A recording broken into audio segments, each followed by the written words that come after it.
Pendant très longtemps, j'ai eu peur de cette homosexualité que je ressentais. Quand un homme comme Frédéric Lopez prononce une phrase pareille, ce n'est pas seulement un aveu, c'est une secousse. Derrière le sourire calme, derrière la voix rassurante, derrière cette manière presque fraternelle d'accueillir les blessures des autres, quelle vérité attendait encore son heure dans l'ombre? Et si, à 59 ans, ce que le public croyait deviner depuis si longtemps n'était en réalité que la partie visible d'un combat bien plus profond? Il existe des animateurs qui occupent l'écran, et il existe des hommes qui, sans hausser le ton, finissent par habiter l'imaginaire collectif.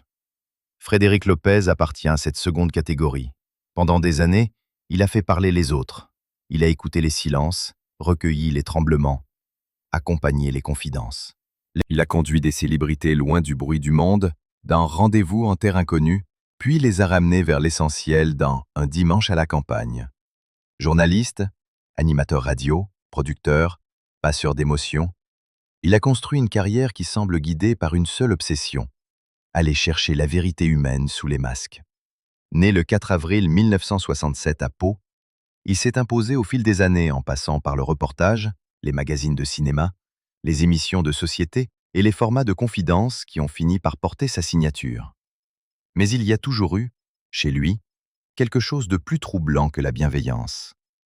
Une fragilité tenue, une douleur élégante, une façon de sourire comme si la lumière n'avait jamais totalement effacé l'enfance. Car avant le succès, avant la reconnaissance, avant les voyages, Frédéric Lopez fut d'abord un enfant ballotté, un enfant blessé, un enfant qui a grandi dans la peur. Les récits biographiques évoquent un père violent, un garçon non désiré, 19 déménagements au fil de l'enfance en raison du métier de croupier de casino de son père, et une mère au foyer tenant la famille debout comme elle le pouvait. Ce n'est pas un détail, c'est une faille originelle. Chez certains, le chaos fabrique du bruit. Chez d'autres, il fabrique une hypersensibilité. Chez Frédéric Lopez, il semble avoir fabriqué une écoute presque douloureuse du monde. Il faut sans doute revenir là, à cette enfance cabossée, pour comprendre l'homme devenu adulte. Après des études de marketing, quelques mois à New York à photographier des mannequins, puis un retour à Paris et un passage par l'IPG, dont il sort diplômé en 1991, il se lance dans le journalisme. D'abord sur Autoroute Info, puis sur Télé Lyon Métropole, TF1, LCI, avant France 2. Le parcours paraît linéaire quand on le résume. Il ne l'est pas. Il ressemble davantage à une fuite en avant maîtrisée, à la construction patiente d'un homme cherchant sa place dans un monde où, depuis l'enfance, il a sans doute appris à se sentir de trop. Les émissions de cinéma, les magazines d'actualité, les formats de société, il a tout traversé avant de trouver le terrain qui allait vraiment révéler sa singularité, celui de la confidence et du déplacement intérieur. Puis arrive Rendez-vous en terre inconnue, et avec cette émission, quelque chose bascule. Le concept était puissant, l'exécution encore davantage. Envoyer une personnalité loin des repères habituels, loin des discours préparés, loin des lumières qui protègent, pour la confronter à d'autres manières de vivre, d'autres rythmes, d'autres peurs, d'autres joies. En inventant ce format, Frédéric Lopez n'a pas seulement créé un succès de télévision, il a imposé une autre grammaire émotionnelle dans le paysage audiovisuel français. Il n'était plus seulement un animateur, il devenait l'homme qui savait provoquer le vertige, l'homme qui savait faire tomber les armures, l'homme qui révélait les autres en s'effaçant. C'est précisément là que le mystère commençait. Comment un homme aussi habile à faire tomber les masques pouvait-il garder le sien si fermement accroché? Pendant longtemps, le public a eu l'impression de connaître Frédéric Lopez sans jamais vraiment le saisir. Il y avait cette image d'homme doux, intelligent, délicat, populaire, parfois même idéalisé.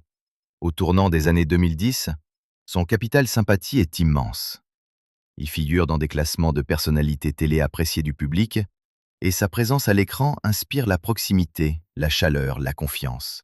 Certains médias de l'époque le rangent aussi dans ces listes où l'on commente le charme des visages du PAF. Cette popularité, pourtant, n'a jamais dissipé l'impression qu'il avançait avec une part de lui-même soigneusement verrouillée, comme s'il vivait sous l'applaudissement, mais jamais complètement à l'abri. La question de sa vie privée a longtemps flotté autour de lui, sans jamais être frontalement posée. On savait qu'il avait rencontré très jeune une femme avec laquelle il avait construit une vie. On sait aussi, par ses propres confidences plus tardives, qu'il est le père d'un fils unique, Victor, né en 1998, et qu'il s'est séparé de la mère de son enfant lorsque celui-ci avait environ 5 ans. Ces éléments appartiennent à la sphère du réel. Mais autour d'eux, comme souvent avec les personnalités très discrètes, sont venus se greffer des suppositions, des sous-entendus, des curiosités parfois malsaines, des murmures d'autant plus insistants qu'ils n'obtenaient jamais de réponse claire. Le public pressentait un secret. La télévision, elle, adorait l'ambiguïté. Et puis il y a eu 2016, une date qui, rétrospectivement, ressemble à une ligne de fracture. Dans Mille et une vies, Frédéric Lopez choisit de dire publiquement ce qu'il portait depuis longtemps. Il explique avoir eu peur pendant très longtemps de l'homosexualité qu'il ressentait. En quelques phrases, il fait exploser des années de silence. Mais il ne s'agit pas d'un coup d'éclat. Ce n'est ni une mise en scène, ni une provocation, ni un calcul d'image. C'est le geste retenu d'un homme qui a mis des décennies à se réconcilier avec une part essentielle de lui-même. Le public n'assiste pas à un scandale. Il assiste à un relâchement. Comme si une porte intérieure, rouillée par des années d'angoisse, s'ouvrait enfin.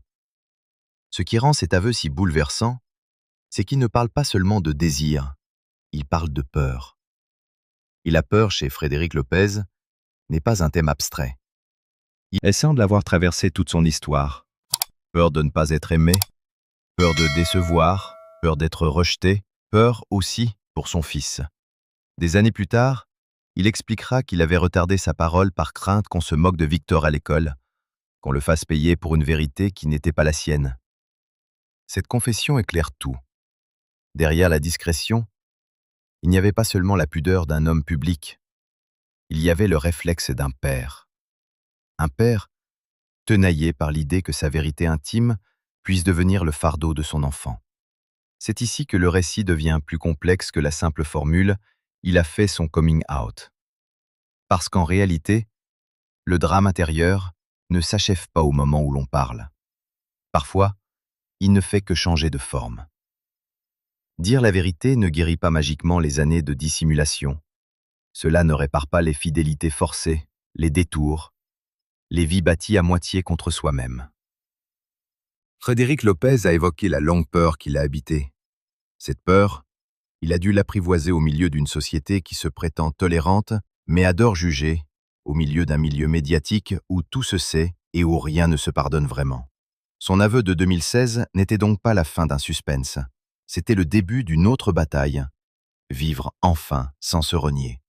Autour de cette révélation, les rumeurs ont naturellement redoublé. Certains ont voulu y voir la confirmation rétrospective de tout ce qu'ils avaient cru deviner. D'autres ont aussitôt cherché un nom, un compagnon, une histoire cachée, comme si l'aveu d'une orientation devait forcément s'accompagner d'un roman livré au public. Or, c'est précisément là que la réalité reprend ses droits. Oui, Frédéric Lopez a publiquement révélé son homosexualité. Oui, il a parlé de ses peurs, de ses résistances, de son parcours intérieur. Mais non, sa vie sentimentale actuelle n'a jamais été exposée de manière officielle dans les détails que les curieux rêvent d'obtenir. Le fantasme d'une relation secrète avec un homme appartient au territoire de la spéculation. Sa discrétion, elle, appartient au territoire du fait. Et cette nuance change tout, car ce silence amoureux n'est pas contradictoire avec son aveu. Il en est peut-être la conséquence la plus logique. Un homme qui a mis si longtemps à assumer une vérité intime n'a aucune raison d'offrir ensuite ses sentiments en pâture. Le public adore transformer les libérations en feuilletons, mais certaines libérations se vivent dans la retenue. On peut reconnaître qui l'on est sans exhiber qui l'on aime. On peut sortir de la peur sans entrer dans le spectacle. Chez Frédéric Lopez, cette frontière semble essentielle.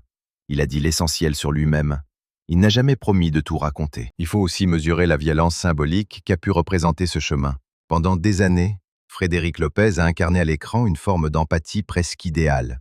Il recevait les blessures des autres, les deuils, les chutes, les reconstructions. Or, cette position est parfois un refuge. Interroger, accueillir, écouter. C'est aussi éviter d'être questionné. Offrir de la profondeur aux autres permet parfois de détourner le regard de sa propre profondeur. On pourrait presque dire qu'il a construit une œuvre télévisuelle entière autour de ce paradoxe. Créer des espaces de vérité tout en gardant sa propre vérité à distance. Et c'est peut-être pour cela que son aveu a touché si fort. Parce qu'il révélait soudain que celui qui aidait les autres à se dire avait lui-même longtemps vécu dans l'empêchement. Son rapport à la paternité, lui aussi, semble traversé par cette tension. Les confidences qu'il a laissées filtrer suggèrent des remords, des scrupules, des regrets. Cette peur sourde de ne pas avoir été exactement le père qu'il aurait voulu être. Pas nécessairement un mauvais père, mais un homme habité par le doute dans ce rôle-là. Comme souvent chez les êtres hypersensibles, l'amour n'efface pas la culpabilité. Il peut même l'exacerber. La séparation d'avec la mère de Victor, la nécessité de protéger son fils, le souci de ne pas l'exposer, tout cela dessine une paternité profondément aimante, mais aussi travaillée par la question du manque. Et peut-être qu'au fond, Frédéric Lopez a longtemps porté cette interrogation. Comment transmettre la sécurité quand on a soi-même grandi dans l'instabilité? Cette fragilité n'a jamais empêché la réussite, mais elle l'a accompagnée comme une ombre. Quand il quitte Rendez-vous en terrain connu en 2018, le geste surprend. Comment renoncer à l'émission qui vous définit, au programme qui vous a installé au sommet, à une mécanique d'audience et d'affection aussi puissante? Avec le recul, sa décision apparaît moins énigmatique. Frédéric Lopez a raconté combien ce départ fut douloureux, combien l'émotion liée à l'émission devenait parfois presque trop lourde à porter. Il a même confié avoir pleuré en découvrant le premier numéro animé par Raphaël de Casabianca, comme on pleure devant quelque chose qu'on aime assez pour accepter de le quitter. Dans un monde télévisuel dominé par l'ego, ce renoncement avait quelque chose de bouleversant. Il ressemblait à un sacrifice intime. Ce départ dit aussi beaucoup de sa nature. Frédéric Lopez n'est pas un conquérant au sens classique. Il ne semble pas mu par l'avidité de durer coûte que coûte. Il y a chez lui quelque chose de plus vulnérable, de plus spirituel presque. La conscience que certaines aventures vous construisent autant qu'elles vous consument. Rendez-vous en terre inconnue l'a rendu immense. Elle l'a aussi ébranlé. Ceux qui ont suivi ses prises de parole récentes comprennent qu'il ne s'agissait pas seulement de fatigue professionnelle, mais d'un bouleversement émotionnel répété, presque d'une usure de l'âme.